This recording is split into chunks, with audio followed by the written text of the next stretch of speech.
Welcome, everyone. Let me firstly say I am a huge fan of Bowen. I have a Bowen lesson at least once a week, or Bowen session, sorry. I have a lovely lady who comes to visit me once a week. So massive fan, massive fan. The goal today is to, I suppose, give you a little bit of clarity around this thing called the Alexander technique. And the goal is for you to walk away with understanding as much as we can cover in an hour about what it is and how it works and how it might be helpful. What I might start with, I suppose, introduce myself a little bit. So Craig Penney is my name. I graduated as an Alexander technique teacher about maybe 18 months ago, I think. But I've had, I started my training probably over 13, 14 years ago, and then I paused it because we had a daughter, and then picked it up again and completed it here in Hobart, Tasmania, which is where I live now. But I've had many, many years of lessons, so it sort of feels like it was only a matter of ticking a box to finally become graduated as a teacher. But perhaps maybe I can start with asking a question. Has anyone heard of the Alexander technique before? Mm-hmm. Yes. Yep. Cool. I think wonderful. My experience has been that if I asked 100 people what is the Alexander technique, you might be lucky to get one that would answer what it is, and so that's really been a marketing challenge for the Alexander technique community more than anything else. Maybe who was the first? I think Fiona might have been the first person who put their hand up saying they knew what it was. Can you share with me what you understand it to be, if you don't mind?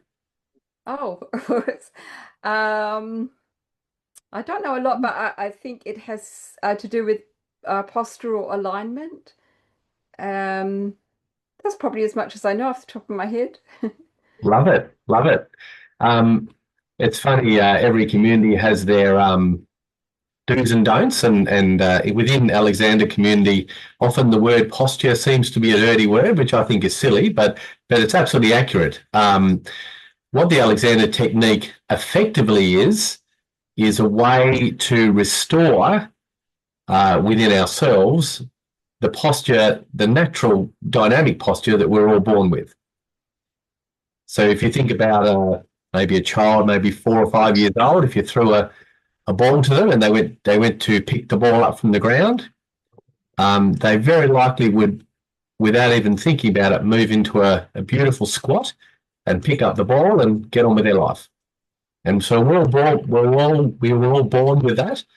We developed it as we grew, of course, but we all knew how to use our body well. But what tends to happen is, because we don't know any different and because we desire outcomes and we don't know how best to use our bodies and systems, that we end up getting ourselves into a bit of trouble. I might show you a really good example of that, and maybe some people might relate. I'm okay to share screen. Oh, here we go. Just going to give that a go now. And so here's a picture of, is that coming through? Doing some fancy technology there, Zoe. Share screen. That didn't seem to work. I'm sorry, I accidentally shared my screen. That's all right. That's all right. So we'll try again now. So hopefully you're seeing an image. Oh, wrong one, I think. I'm on the wrong one. That's it there. What are we seeing? Stop share. I'll try again. Just one moment. And we want to go to you. That's it. So what I'm hoping you're seeing is an image. It's actually of me and my teacher who helped me graduate. That's me at the back there. So probably many of us have seen people at computers with meaning well, looking at the screen, head bent forward.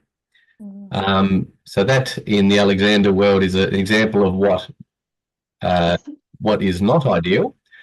And this is me, obviously, for the photo as well, demonstrating perhaps what's better. So the big thing that you might be noticing there on the left side is that this person, Penny, who's my teacher, the head, which weighs about 5 or 6 kilos generally, is now off its centre of gravity and driving weight through the whole system, and the rest of the system has to compensate. And it does that by creating tension in places that it's not really ideally designed to do. And that multiplied over years and years and years, sometimes less than years, can end up creating problems. And no doubt many of those problems are what you rugby people help with. You know, sore backs, sore shoulders. And so the way I like to look at, because my journey has been a long one of dealing with bad posture, if you like, is I see, and this is very simplistic, but I see the Alexander technique as a way of learning how to turn on the muscles that are meant to support us. And the wonderful thing I find around Bowen is that helps us to turn off the muscles that are not designed to be working all the time. They're designed to help us do things, but not designed to be holding us up. A very simplistic way of putting it, but that has been my experience. For example, in my training, I was tightening certain parts of my body because I thought that's how you did things. And it wasn't until I started to have Bowen sessions that I realised, and my system realised, that I didn't need to be tightening those particular muscles.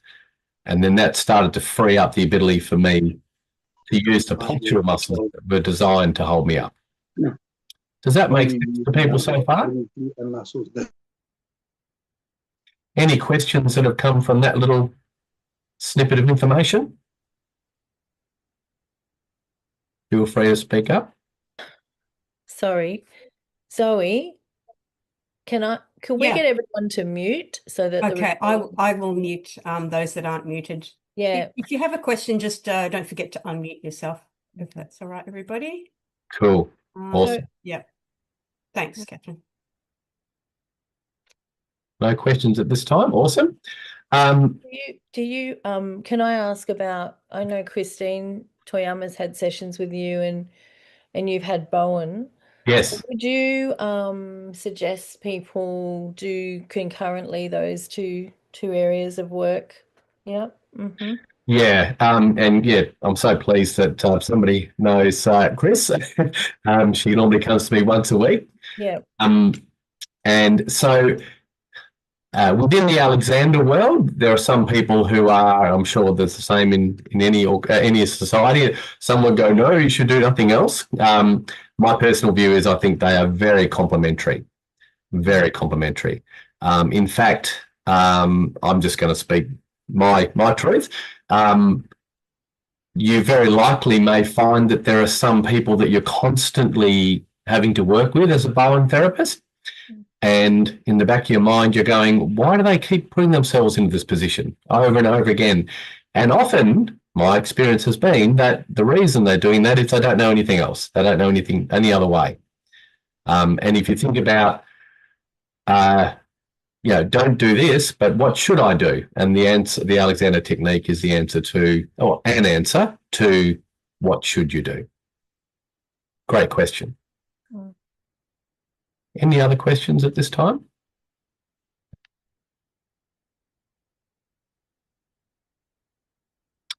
Cool. Well, following the little guidelines that I've put on the for the webinar, where did it come from? Well, there was a gentleman named Frederick Matthias Alexander. That's him behind me. Very distinguished gentleman that he is. Back in 1869, believe it or not, in Wynyard, Tasmania, which is not far away from where I am, he decided that he wanted to become a reciter as a profession, but he kept finding that he would lose his voice. So he went along to his GP And the GP basically said, you just need to give yourself a break, which he did. And then as soon as he started to go and pursue his speaking again, he would lose his voice again. So he decided that it must be something that he's doing. So he spent the next 9 years using mirrors and things like that to work out what he was doing. He worked out what he was doing. And what he realised is he was doing that, pulling the head back and down just a little bit, but it was enough to create tension through the whole system, which ended up losing his voice. So then he decided, well, that's fine, I'll just stop doing that. And if only that worked. What he found was, as soon as he had the desire to achieve the outcome, as in him speaking, in this case, or performing, the old habit would kick in. So the Alexander technique is really about how to change habits, because that's what he discovered.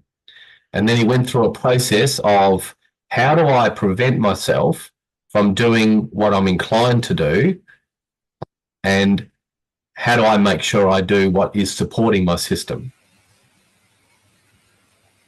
The Alexander technique is very popular among performers, actors, singers, for exactly that reason. It allows if you think about a singer or performer, a lot of it's about resonance. I think Rosalie might have a bit of noise going on there, if that's helpful, Zoe. Like she's in a near a river. So he then had to work out how he could bypass the habits and implement what he discovered were the directions. So I might just share a little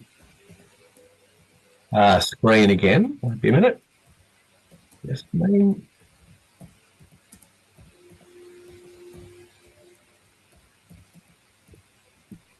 There are 5 main principles behind the Alexander technique, and they're listed below. So the first thing is awareness of habit. Can everyone see the 5 principles? Yep, cool. And what he discovered, the main habit was, it wasn't the only one, but he was accidentally just pulling his head back and down. In fact, we can play around with that one. As we're all sitting here today, listening to me talk, I wonder if I might invite some people just to move from sitting into standing. Just slightly, to move from the sitting position into the standing position. And I'll give you an idea of what he discovered. So if I'm sitting here now and I go to standing, what he discovered was there was a lot of this. And hopefully what you're seeing is, without meaning to, I'm pulling my head back and down. Interestingly, you might also notice people using their arms and things like that to move from sitting to standing. And it's actually not required. What he realised is that he needed to think, he needed to inhibit, firstly, that habit of pulling his head back and down, and he did that by saying no. So he would say in his mind, I'm not going to stand. Because what he found was, as soon as he wanted to pursue the action of going from sitting to standing, he initiated the habit that built up over time of pulling his head back and down. So he would say no to that, and it might be simple a case of saying, I'm not going to stand, I'm not going to stand. And then he would ask for the directions. Now, one of the directions is allow my neck to be free. And so I'm not sure if, let's unshare for a second. I wonder if those watching can, with their fingers, point to me, or point where the top of their neck is.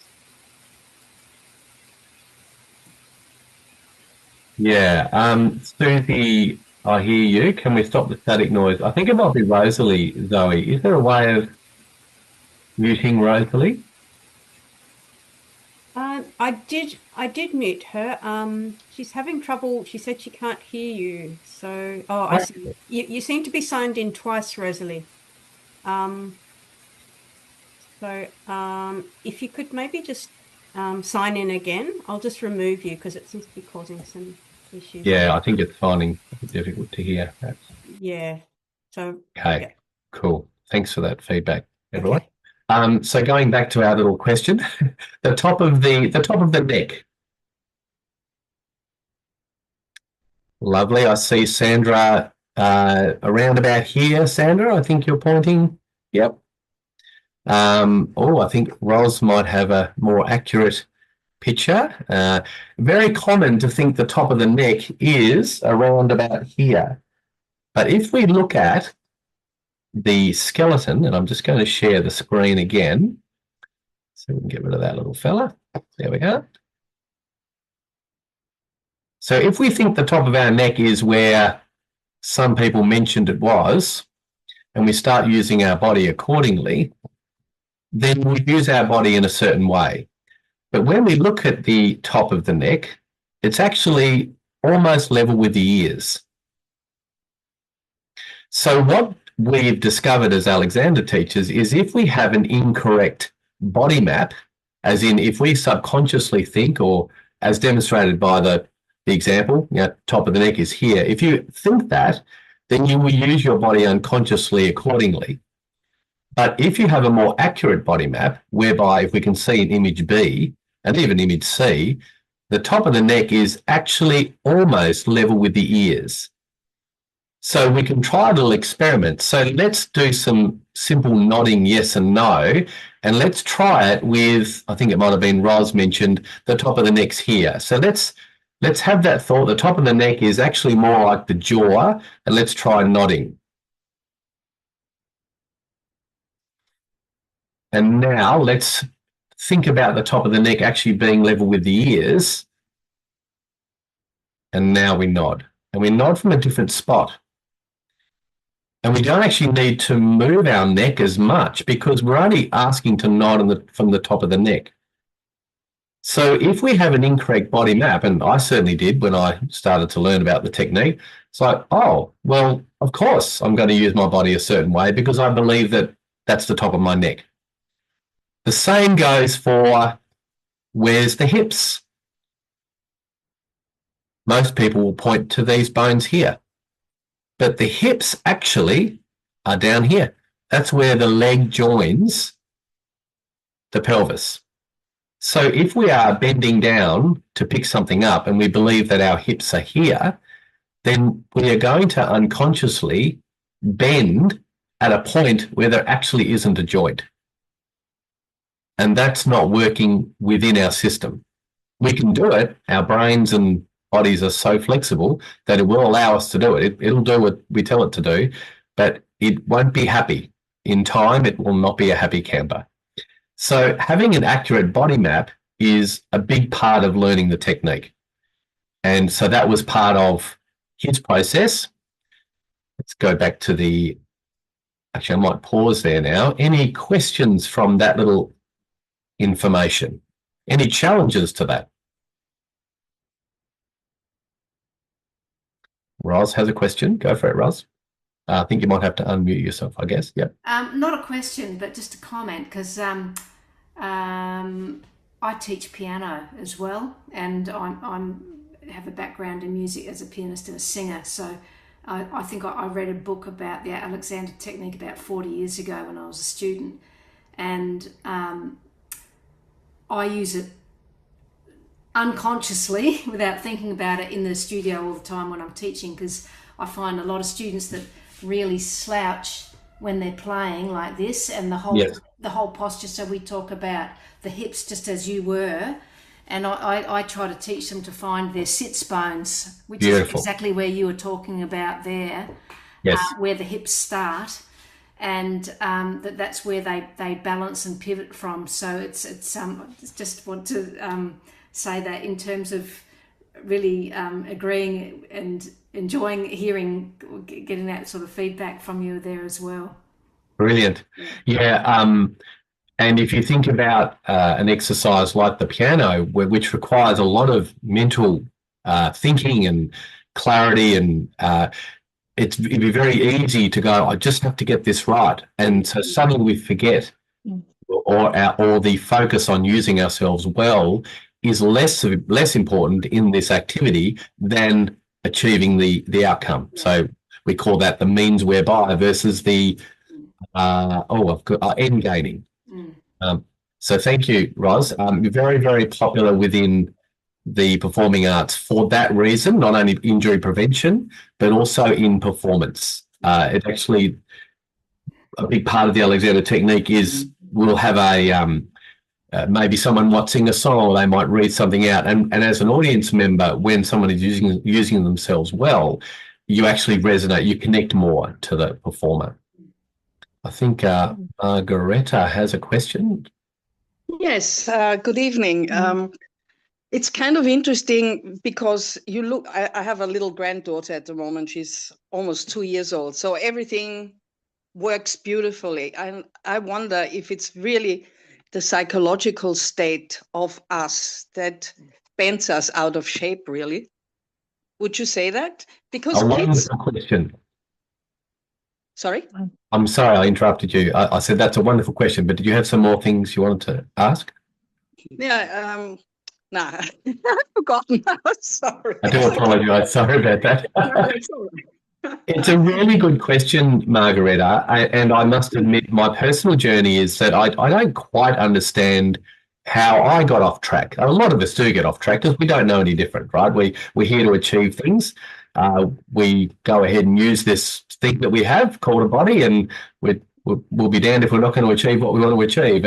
And because we don't know any different, we accidentally put ourselves in a bad spot.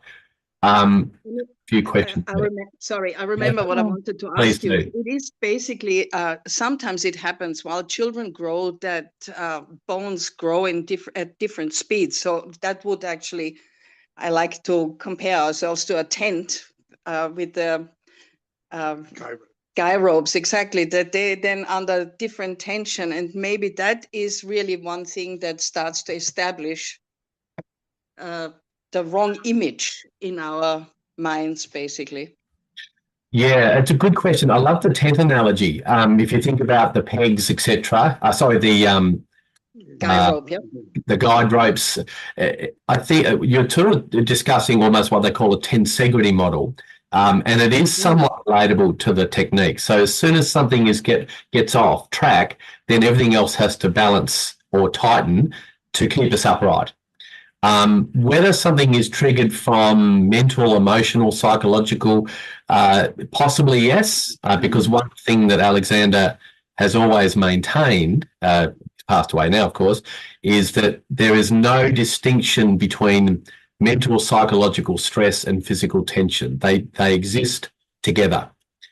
Yeah, I agree. And that's sort of like a truism of the technique. So it's a great question to understand how is it that we can get off track. His argument is that the world has developed so quickly, and this was way back in early 1900s, that our systems and our minds aren't designed to deal with change that quickly, and so therefore we get off track. But it's a very interesting topic. Sorry, another thought. Let's say if 70, 100 years ago, we were encouraged to stand straight and stretch from the hips, from the pelvis. And now look at it as if nobody has got time to look at the way our children stand anymore. I'm walking through the streets and I'm just shaking my head all the time. It's awful. So I'm quiet now to let somebody else talk. Sorry. Yes. You are right, and the whole idea of stand up straight, pull your shoulders back. When you understand how the system is meant to work, you realise how well-meaning but how damaging such a suggestion can be. There's a few questions coming through. I feel obligated to pivot to those. One moment. When our joints are using, we can... Yes, I'm saying that, Brian.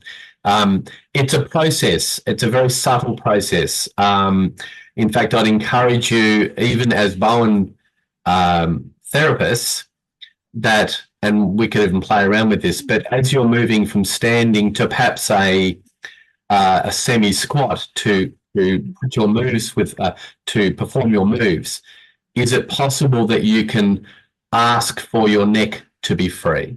Can you ask for your neck? Can you ask for your head to be balanced on the top of your neck? And compare that to how you might go.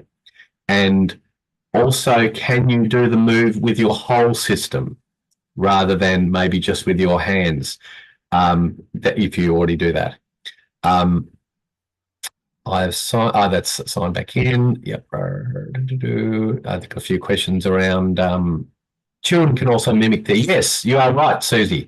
In fact, there was, Susie's written, children can also mimic their influential adults. So if we watch the ground when we walk, they mimic that when they walk. You are right. In fact, there's a famous story of a town, I think it might have been in England, where most of the males at the time were working in the mine, and they used to have to carry a heavy item to and from. So they would walk with a sort of like their arm more under pressure than anyone else. So there's a good reason why they were doing that. But all the kids who never worked in the mine, they walked the same way. So when we realise just how much we learn, I mean, as little people, we just copy, right? And so what the technique does is it allows a pathway to regain that natural spring that we all have. I hope that answered your question correctly, Susie. I'm using part of the Alexander when teaching horse riding. Wonderful, Monica. It's amazing how much when you start to learn. Horse riding is also another area that the technique is used in, because arguably the horse reads what you want from how you're using your system. In fact, yeah.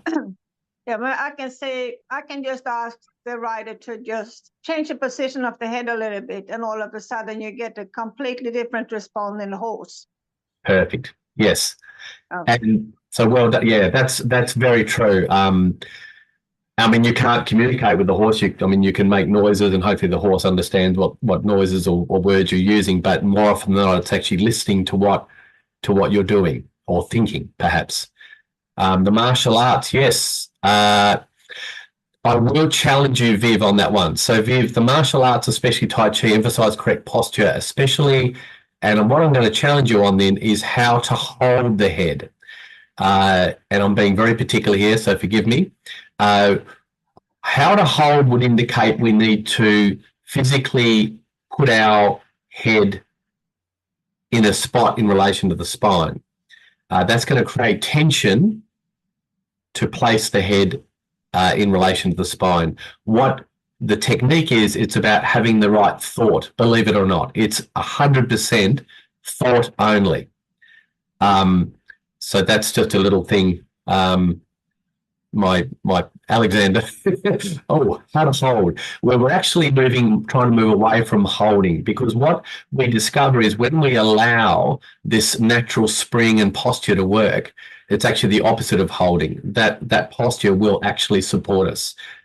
What most people notice when they start, and often this comes from a lesson with a teacher, they notice the absence of tension rather than more tension, if that makes sense. Let's see if there's any other questions. Oh, okay, that more about technical stuff. Good, excellent. So, really great questions, everyone. Thank you so much for your input. Just conscious of the time there. Okay, so we've covered the awareness of habits. So really good habits to notice are going from sitting to standing. In your case, going from standing to, oh yes, I'm going to perform this Bowen move on this person. How are you doing that? Are you able to pause just for a moment, just for a second, before you might habitually move that, do that move on that person? Yes, they'll probably get better outcome from that, but more importantly, you'll be using yourself better. Allow that spring to kick in. the direction and the redirection is point number 3. So what are the directions? I mean, there's lots of them, but the basics are allow the neck to be free. So if we know where the neck is and we know where the head is, can we allow that joint where the head balances on the neck, can we ask for freedom in that area? And a common trap is I'm going to ask my neck to be free. Now I'm going to check to see if it has freed up. The problem with that is we're no longer giving that signal. So a really nice exercise can be, and we can try it now. Let's try and visualize where the top of our neck is. We know it's around the ear level. Can we just ask for that area to have some more freedom to it? Can we ask for less tension? Can we ask for that 5 times in a row without checking? So that's a mental habit to do that. And what we find is you'll get better and better at that. So that's allowing the neck to be free. Can we allow the head to spring forward and up? Because what Alexander discovered is that when he worked out these directions, when we start allowing the neck to be free, the head naturally will spring forward and up. When I say forward and up, here's the neck, here's the head facing that way. It naturally will do that. So it's like it's at a 45-degree angle. It naturally will spring forward and up so that my back may lengthen and widen. We can think about now the spine. If we go back to the image of the spine, just going to show you share the screen again. Can we see the vertebrae? And if we go closer and closer, this is probably not a really good example, but there are little spaces in between each of those vertebrae. Can we ask for just a tiny bit more space between each vertebrae? And ask for that over and over again. So it's a little bit like a wish, but it's a very clear wish. And we're never doing anything. We're allowing something to happen. So believe it or not, the Alexander technique is 100% mental. Not 99% mental, it's 100% mental. And the more that as teachers, we learn the hard way because we try and do and then not do.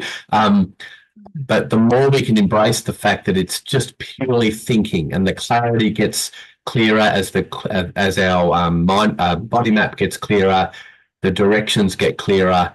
We allow the neck to be free, the head to spring forward and up, the spine and the back to lengthen and widen. Can I ask, Craig, why would you repeat that many times? Why do we repeat it? The idea is to build up confidence and clarity in that picture.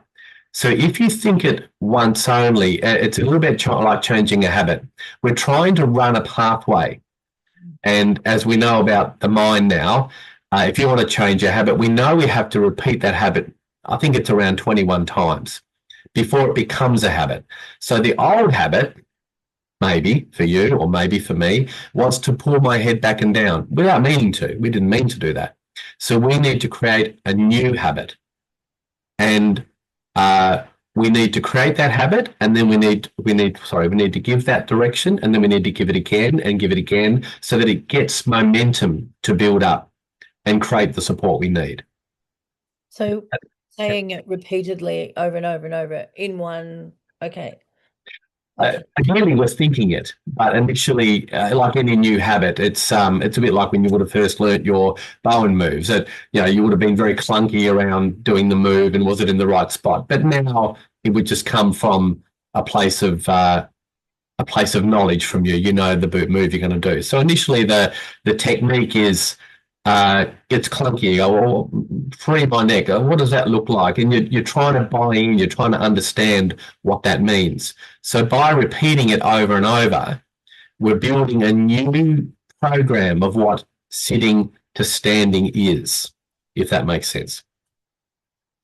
your current program of going from sitting to standing, for example, or even just standing, without meaning to, involves more tension than it needs to. So we're trying to build a new program, and that new program is I'm allowing my neck to be free, my head to move forward and up, my back to lengthen and widen. And by doing that over and over, we then build a new pathway towards what sitting and standing looks like. In the same, so can I understand why you would do it. Sure. But you'd say, can we allow more space between each vertebrae? Can we allow more space between each vertebrae? And we'd say that again and again and again 5 times. Really? Okay. Mm-hmm. The idea is, as we develop within the technique, the idea is that is how you will be thinking about your system all the time. Mm-hmm. In actual fact, at the moment you already do the same, but you're not. That the habits or the programming around how you sit, stand, move, speak have been just developed from learning from other people, from copying your parents, or from just doing what you thought was the right thing. So we're trying to create a new, more helpful, more efficient pathway to doing everything. So eventually, the conscious habit of repeating it, you don't necessarily have to say it verbally, it just becomes part of what you do. Interesting. And yeah. Does that sort of clarify? I get it. But it's just when you were, say, if you were in a lesson, you'd say it over and over again, and then you get the person to say it over and over again. Okay. Yes and no. Look, some teachers, I mean, I like to be quite verbal and give people some clarity, but those directions might be different for each person. Some people are visual, some people are more verbal. With a lesson, often there's hands-on, as demonstrated by the photo I showed before, and the teacher's actually giving a subtle guidance through their hands to help the students see that, in fact, you can stand up differently. And you notice how differently that is, how much easier that is to do it that way. But each teacher is different. It's about empowering you with those new ways of doing things. Really good question, and same ones I had when I first started. Do I really have to be thinking this over and over again? Eventually, you'll go, gee, why wouldn't I? It's just that much better, that much easier. And it's not a big thing. Eventually, if you think about it, most of your habits that you do already, you already have a background thought going on. It's just not a very helpful one. Does that make sense? Yes, it's true. True. Thank you. Really great question. The only other thing, I see some questions coming through, but I might also show you in terms of the body map. Have a look at the feet. In fact, I've got a better one of the feet.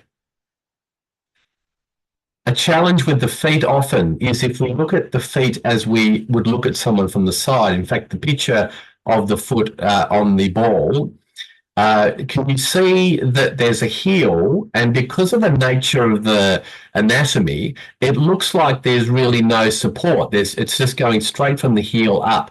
So often, because if we have a body map that matches that, we often think we need to hold more to hold ourselves up, because what support do we have behind us? We get an incorrect picture, when the correct picture is we've got lots of support behind us. The heel skeletal bone is actually behind us. So when we realise and we get a clear picture of the foot, and we can see that, is there such a thing as the foot? It's actually loads of bones. It's not a single thing. It's naturally springy. So if we allow that thought, that image, to be more embraced, suddenly there's less effort even in standing. Hopefully that makes sense. I'll pause there. There's a few questions.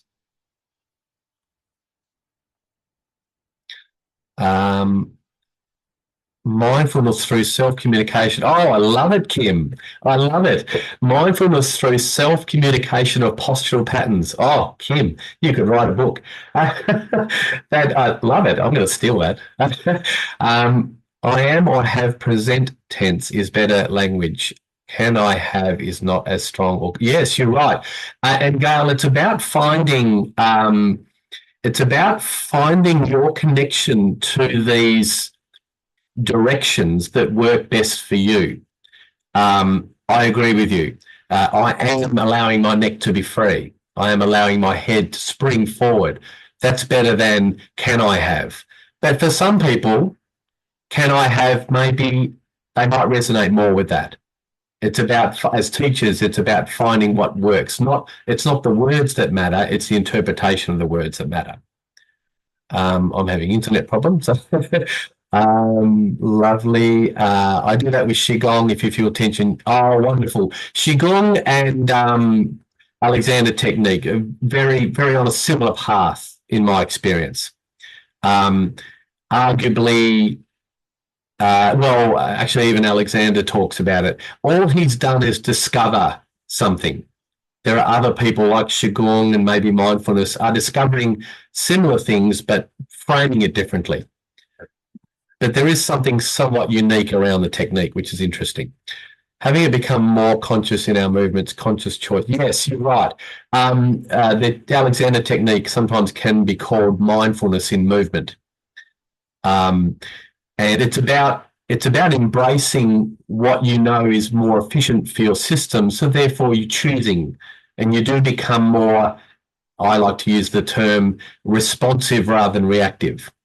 You can still choose to scrunch or hunch or pull your shoulders back if you wish, but you probably wouldn't want to choose that because you know it's not so good for you. A bit like visual imagery, says Roz. Yes, you're right. There's a whole thing around, there's a whole particular Alexander author who talks about experimenting with different pictures. But yeah, it's really about connecting the mind and body and finding that coordination between both. How would you word and guide your pelvis and hips? Oh, wonderful, Madhu. Thank you. The direction there is, and again, through a teacher, you'll find the connection that works for you, but allow my, now what was that one now? Allow my neck to be free, head forward and up, back lengthening and widening. Allow my legs, allow my hips to widen. Allow my legs to move away from my hips. The body naturally wants to spring. And so if we are pulling our legs into our pelvis, that's going against what it naturally wants. So we can ask for length from the top of our leg bones to the knees. Can we think about arrows driving the body from the knees back through the hips? Can we ask for space within the pelvis? There's a whole range of them. These are best gained and adopted through having a lesson with a teacher. They will see your habit and they'll ask you to think or ask for more freedom in the area that they perceive perhaps might be your next step. Because the tension that we create accidentally is in layers. Like we might start tightening the neck a little bit. Well, that creates another bit of tension. So as we're undoing it, the teacher will pick up on the one that's perhaps most helpful right now. Have I answered all your questions correctly there? Any more before we move on a tiny bit? I will take that as a no. Sorry, I do have a question. Go for it. So if I came to see you for a treatment, how would it run? We're within the Alexander world, we call it a lesson. So we are teachers. We're not giving treatments. So the way it would run is often, and each teacher can be different. I would often ask, why have you come? What is it you want to achieve from today? And you might go, well, the reason I've come because we need energy to work and change a habit, right? So you might come to me and you say, well, my neck's been really sore and I find that whenever I'm on the computer, I end up with a sore neck. Okay, well, show me what you're doing with the computer at the moment. And then I might then pick up on a particular habit that you're doing while you're working on the computer. And then I might invite you to try a different way of doing it. And that would involve allowing your neck to be free, for example. It might be that you're accidentally just doing a little bit of this with the computer, or maybe using more tension in typing. A lot of these are unconscious things. A really good example is brushing our teeth. How many of us grab the toothbrush like it's about to fly out of our hands?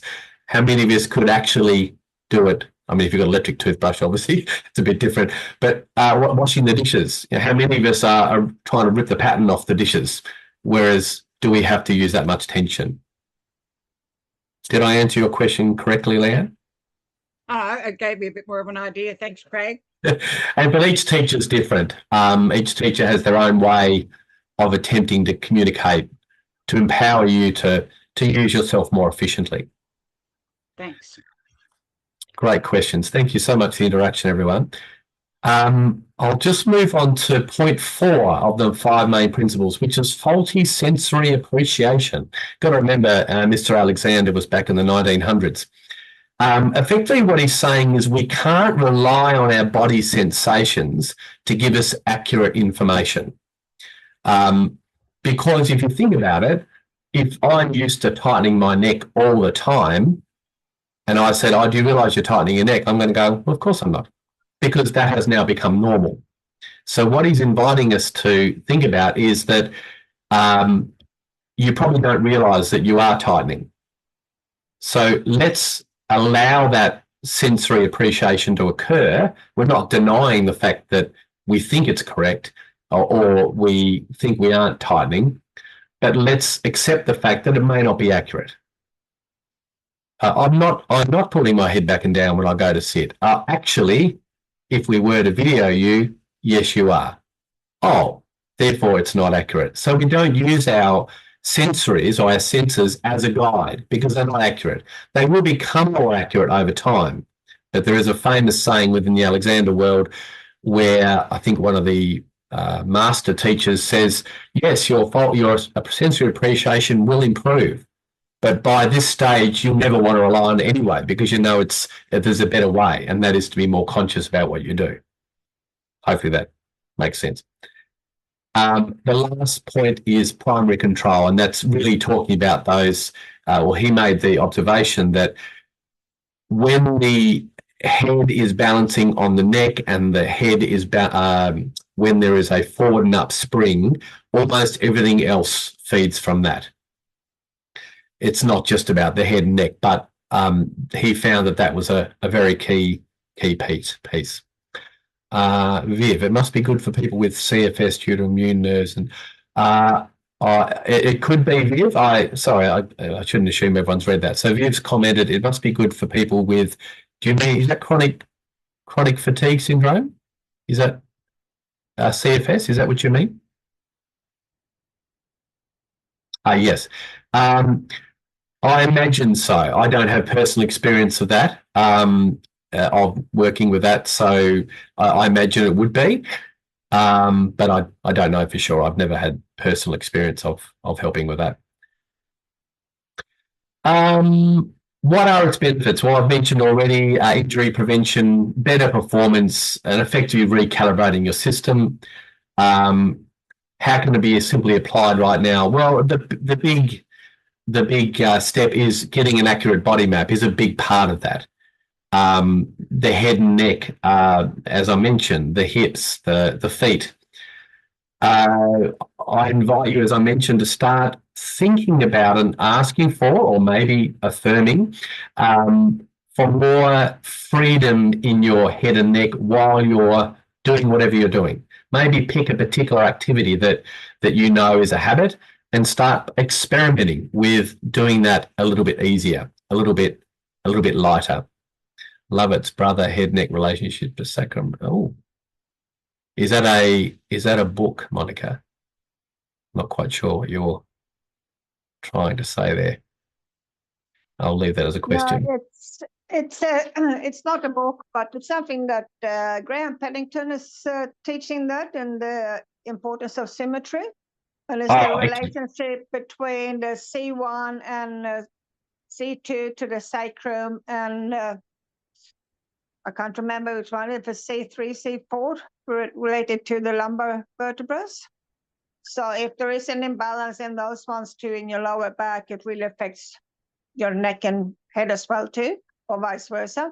Yeah. Our experience within the Alexander world is that everything's interconnected. So sometimes within a lesson, you might have a teacher who's really freeing up your head and neck, for example, and suddenly you'll go, oh, my knee feels less tight, because it's all connected. The whole system is connected in some ways, which I think you guys would probably know better than most people. 10.2. So what are the next steps if you want and learn more?